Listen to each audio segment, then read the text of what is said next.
I'm giving classes for the 11th 12th biology students, MSc, BSc and NET aspiring students. So ऐसी और educational videos के लिए मुझे follow करें and subscribe करें, ठीक है. Hit the bell icon and watch my video. Guys, तो आज की क्लास में हम पढ़ेंगे इकोलॉजिकल इंटरेक्शन. हमारे एनवायरनमेंट में किस किस तरह के इंटरेक्शंस पाए जाते हैं, ठीक है. तो आपका है इंटरेक्शन के 8 टाइप्स हैं.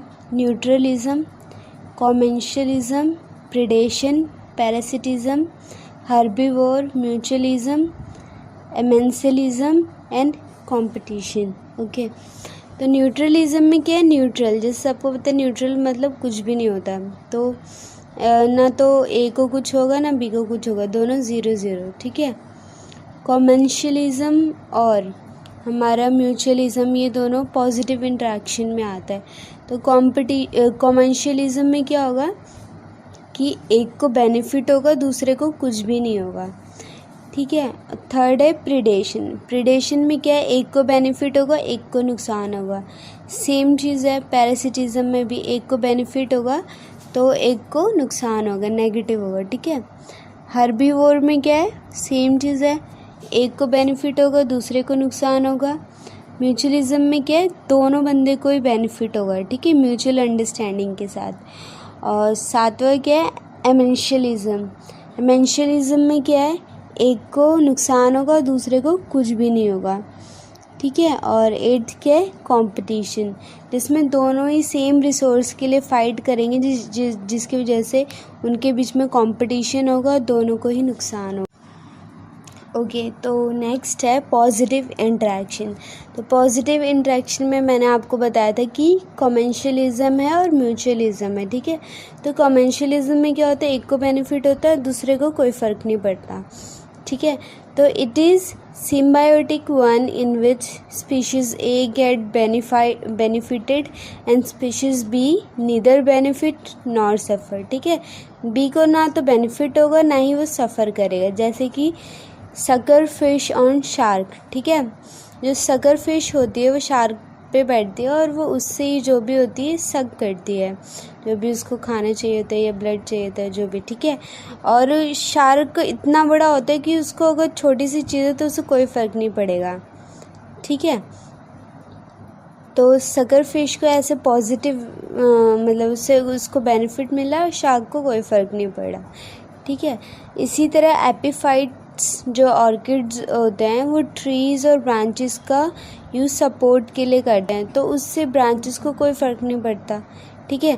तो एपिफाइट्स ऑर्किड जो हैं उनको बेनिफिट हो रहा है और ट्रीज़ और ब्रांचेस हैं उनको कोई फ़र्क नहीं पड़ रहा, ठीक है. वो कुछ भी सफ़र नहीं कर रहे, ना ही उनको कुछ बेनिफिट हो रहा है. उसी तरह है सेकंड म्यूचुअलिज्म. म्यूचुअलिज्म भी एक तरह का सिम्बायोटिक रिलेशन ही है, ठीक है, इन विच बोथ गेट बेनिफिटेड, ठीक है, दोनों को बेनिफिट मिलेगा, ठीक है. कहते हैं ना अगर म्यूचुअल अंडरस्टैंडिंग हो तो रिलेशन बहुत आगे तक चलता है, तो उसी तरह ही है, ठीक है. तो म्यूचुअलिज्म भी 2 तरह का होता है, एक ऑब्लिगेट और एक फैकल्टेटिव, ठीक है. तो ऑब्लिगेट जो एकदम क्लोज एसोसिएशन में रहता हो, ठीक है, जैसे कि हमारे लाइकन हो गया, वो फंगस और एल्गी आपस में क्लोज एसोसिएशन मिला के लाइकन को बनाते हैं. और माइकोराइज़ा जो फंगस का रूट के साथ एसोसिएशन होता है, ये तो आपने देखा ही होगा, उनमें बिल्कुल भी गैप नहीं होता, एकदम टाइटली एकदम क्लोज एसोसिएशन होता है. इसके और भी एग्जांपल हैं, कोरल रीफ, सिलिंट्रेट्स, एल्गी.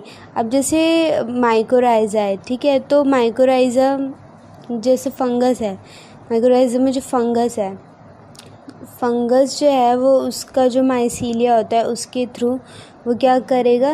न्यूट्रिएंट्स को अब्जॉर्ब करेगा, ठीक है, अपनी जो भी माइसीलिया को काफ़ी दूर दूर तक वो लेकर जाएगा, और जिससे कि रूट को भी बेनिफिट होगा, ठीक है. तो ऐसे ही ये दोनों एक दूसरे का सपोर्ट करते हैं और दोनों को ही बेनिफिट मिलता है, ठीक है. अब है फैकल्टेटिव भी क्लोज होता है, पर इतना क्लोज नहीं होता जितना ऑब्लिगेट होता है, ठीक है. जैसे सी एनीमोन और हर्मिट क्रैब. तो जो सी एनीमोन होता है carried bye crab for fresh feeding, ठीक है, या फ्रेश फीडिंग के लिए यूज़ करता है।